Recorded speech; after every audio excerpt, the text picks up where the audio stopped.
Esteemed Board of Trustees, parents, teachers, and my fellow students, good morning.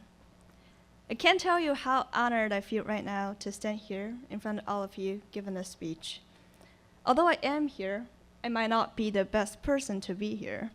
I'm not as smart as Einstein, I'm not as funny as Stephen Colbert, I'm not going to Wharton, and I don't even speak very good English.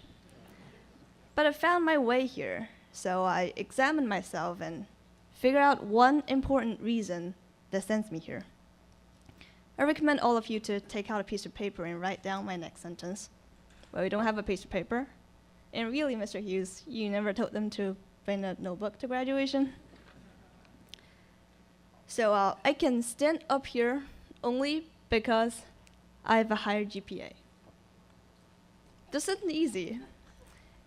Do you remember the time you struggled with APs at midnight and your eyes hurt and you complained about your teacher who never actually taught you anything?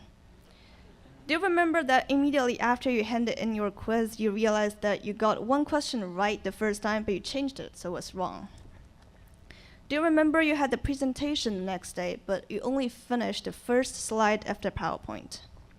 These are the reasons you don't have a high GPA, and the reasons you're not up here. And I can keep adding the list, but I probably won't leave this commencement alive.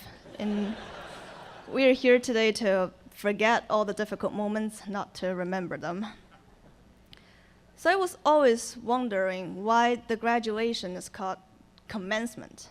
You know, a non-native speaker always tries to find some logic and reasons in a new language. And this is English, and English doesn't have logic. So commencement gives me a feeling of initiating a new thing, instead of ending what sometimes felt like the disastrous 4 years of high school career. Well, Mr. Schaffner said, in quote, "Disaster is too strong a word. An earthquake would be a disaster." You know, he never liked my paper, and AP English should be my disaster.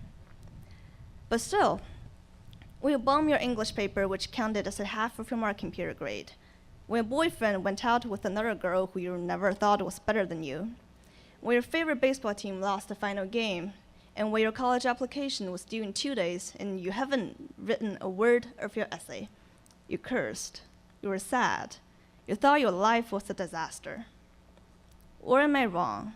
In 10 years, are you more likely to remember the date of your early decision deadlines, or Mrs. Mishra chasing you down the hallway shouting, "Honey, update your naviance"?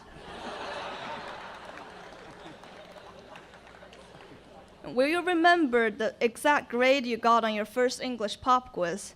Or will you remember what Miss Garrett said in the first class, "A genius here"? And by the way, I gave her a genius t-shirt in exchange for a 96 marking period grade. It's a good deal. And will you remember the night you gave up trigonometry and you believe you're just not a math person? Or will you remember what Miss Davis' typical call of "rip up your thoughts"? And Mr. Davis, this might be the first time you hear me talking out loud, and I promise you this will be the last time. Public speaking is not in my future. And if you will remember the grades and studies and failures, congratulations, you have a very good memory, and you should stand up here, not me. But in those moments, we hated college deadlines, we hated reading homework, we hated geometric shapes. And when you worried about the test the next day, you didn't realize the piece of chicken in your sandwich that was especially delicious. And when you stayed up late for finals, you forgot the success of your prom proposal. When you broke up with your boyfriend, you forgot the moment when he said you still look beautiful in your sweatpants.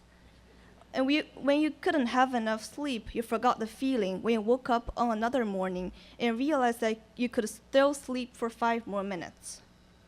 We devote our lives to the important things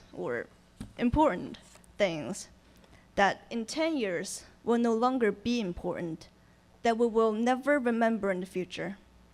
But we forgot the moment that didn't seem as important at that time, but we may remember forever. We paid too much attention to the decimals of our GPA, and we forgot the excitement we had when we finally understood a concept and the bravo our teacher wrote at the end of our paper. We made our life difficult. I might sound like a grandma, and no offense to grandma. But my point is that in our pursuit of the inconsequential, we inevitably miss the invigorating minutiae of our life. I probably throw in like 5 SAT vocabs in that sentence, and clearly I'm not the right person to tell you SAT is not important. But I'm sure you'll forget me, a girl who never appeared in any school activities and only showed up in graduation, giving a tedious speech with her Chinese accent. But when you forget me, I hope you will also forget all the difficult moments at Han. And throw that piece of paper, if you have one, with my aphorism, and enjoy the laughter and tears, enjoy the last handshake, enjoy the green and blue around you, and let this commencement be the ending of self-made tragedies and the beginning of the realization of tiny happiness. Thank you.